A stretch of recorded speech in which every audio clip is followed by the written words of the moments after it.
पाकिरह र दिल में अब कोई ख्याल भी नहीं है। ओहायो गोजाइमास।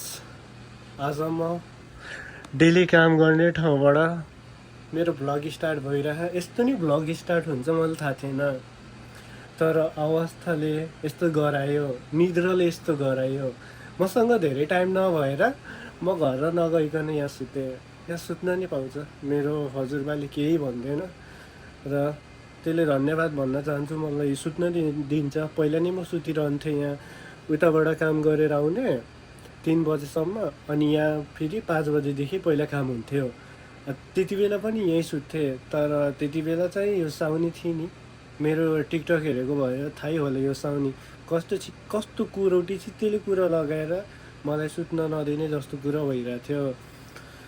तर के गर्नु, अब बाध्यताले मलाई आज सुतायो। र जुन घरकोवाला निद्रा हुन्छ नि आफ्नो बिस्तारावाला, त्यो मलाई पुगेको छैन।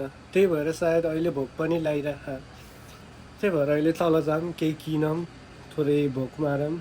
सो त्यही छ। र आजको प्लान के हुनेवाला छ, आज पनि मेरो भोलि बिहानसम्म काम। यो डेली काम किन हो र? पैसा पनि छैन यार, बचे होइन। यस्तो ब्याग पनि यस्तो बोकेको थिएँ मैले, पैसा नभएर। ब्याग यस्तो, यसभित्र जाइरो कार्ड हरेक चिजहरू छ मेरो इम्पोर्टेन्ट। ब्याग नभएर, पैसा नभएर मैले। सो त्यस्तै हो गरिबको जिन्दगी। सो अहिले चाहिँ जाऊँ तल, केही किनौँ, खाऊँ, लेट्स गो। र म यहाँ देखिरहेको थिएँ, म आउनुभन्दा पहिले यहाँ काम मेरो लागि राखिदिएको रहेछ। यहाँ सुपको भाँडा हो यो, सुप बनाउने। 4वटा सुप हुन्छ, 4वटै सुप बनाउने हो।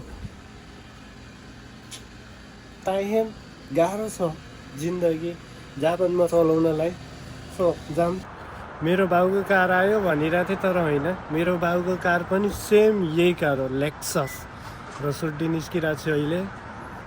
अनि अहिले दिनमा कोही छैन यो बाटोमा, सब खाली खाली।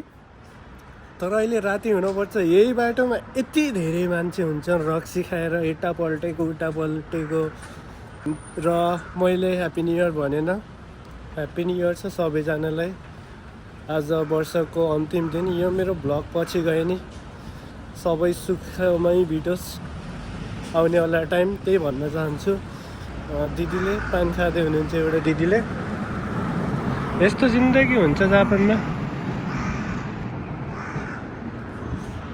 घरको खाना खानै हो, मुखै देख्न पाइन्न मजाले। सो जाम, कतातिर जाम थाहै पाइराखेन मैले। यही जाम, नजिकै। दिल में अब कोई ख्याल भी नहीं है, तेरे जाने का मलाल भी नहीं है। ओत्कारी समादेश। मैले एउटा काम भ्याएँ र फेरि अर्को कामतिर गइरहेको छु। र आज म यो कामबाट थोरै चाँडै निस्केँ, किनकि मेरो 8 बजेदेखि त्यो अर्को यासिनोया भन्ने ठाउँमा काम छ, जुन मैले टोपी लाउँछु त्यहाँ काम छ। र मैले खुब ख्याल गरिरहेको थिएँ, ओनर अनि एउटा बुढो। त्यो बुढो 2जना मात्र थिए, कस्तो गर्नै सकिरहेको थिएनन्। उनीहरूलाई खुब अहिले बल्ल थाहा होला हामीले कति मेहनत लगाएर गर्छौँ भनेर। खुब घोटाउ हुँदै खुब हेरिरहेको थिएँ। अब टाइम कार्ड हालेर काम गर्न मिल्दैन नि, अनि त्यो गरेँ, अनि मिलेन। सो घोटाउ खतरा। अनि अहिले फेरि 5जना काम गर्ने छ, त्यसमा फेरि मान्छे भनेको सब फुल, यतादेखि उतादेखि यस्तो धेरै छ। पागल भएछ आज 2जना, पागल 2जना मात्र नभनौँ, सबै पागल भयो। सो अहिले चाहिँ म कामतिर जान्छु। यता मान्छे धेरै छन्, धेरै बोल्न सकिन्न। So let's go. र म आफ्नो जिगिरी साथीलाई अहिले किन्न गइरहेको छु, किनकि त्यो मैले किनेन भने म आज पनि काममा झ्याप गर्छु। त्यसै फुल नाइट काम छ, त्यही भएर त्यो जिगिरीलाई किन्छु अनि फेरि काममा जान्छु। मेरो जिगिरीलाई देखाउनेवाला छु गाइज। सो मात्रै त्यो कुरा चाहिँ। सो मेरो जिगिरी चाहिँ यो हो, यो तर स्पेसली भनेको यो हो, तर यो लास्टै कोहीमै हुन्छ, त्यही भएर यो खाँदिनँ। आज यो वाला ट्राई गर्छु। बाटो जुन म हिँडिरहेको छु त्यो बाटो म अब रातिमा हिँड्नै पाउँदैन, हिँड्नै सक्दैन। सिधै बिहान हो। बिहान जब दिन निस्किन्छ, सूर्य निस्किन्छ, त्यति बेला मात्र हो यो बाटो देख्न पाउने। यस्तै छ जिन्दगी।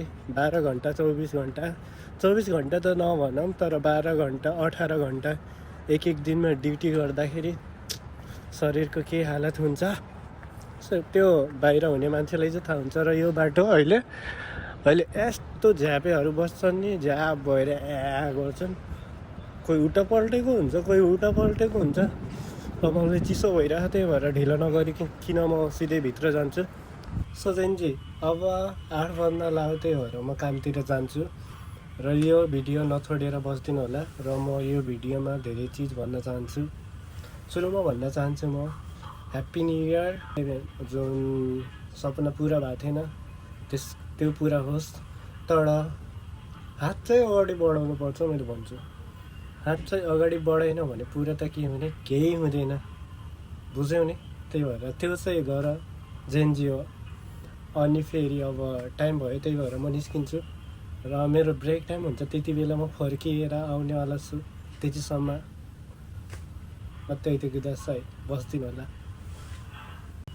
म त सही त सिमस्त। र मेरो अहिले क्युके हो।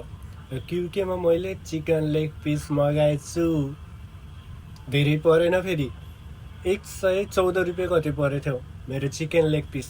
यति ठुलो चिकन लेग पिसलाई 114 रुपियाँ। र यो गहन पनि मैले मगाएँ।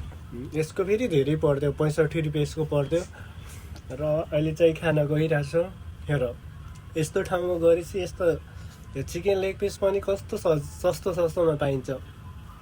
तर काम पनि पाउनु पर्यो, त्यही भन्छु मैले। त्यसको लागि जापानमा छौ भने निहोङ्गो गाम्बारा नै त देखिनै रहेछ दाकारा गाम्बातेकिमासु। र म अहिले सिधै खान्छु। र म एकछिन सुत्छु होला। म अघि नै यस्तो खतरा मेरो हात दुखिरहेको थियो। खोइ निद्रै नपुगेर हो फेरि त्यो दुखेको। कुनै टाइममा मेरो खुट्टा दुख्छ कि हात दुख्छ, र हात यस्तो खतरा दुखिरहेको थियो। म तेन्चोलाई भनिसकेको थिएँ म घर जान्छु भनेर।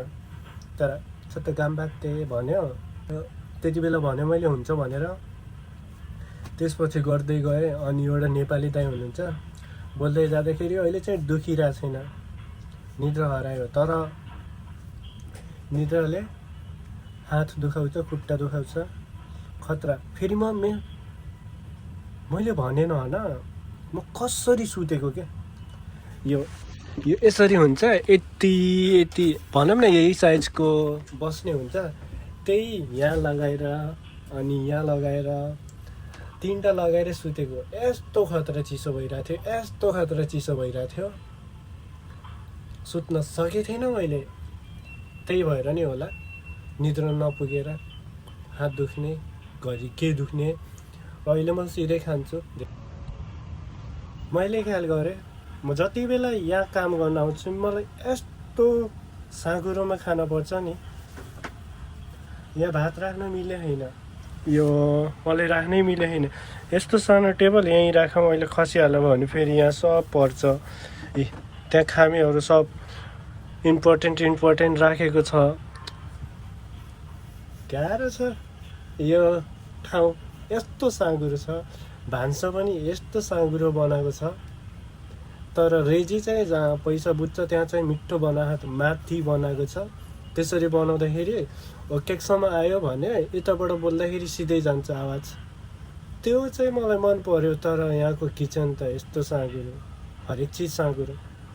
सो अहिले म खान्छु। र मैले काँचै अन्डा हालिदिएको। काँचै नेपालमा अन्डा त्यसरी नखाने मान्छे अहिले काँचो अन्डा खाइरहेछ। कस्तो फरक, ठाउँले फरक गराइदिन्छ। जस्तै मलाई गराइदियो। दिल में अब कोई ख्याल भी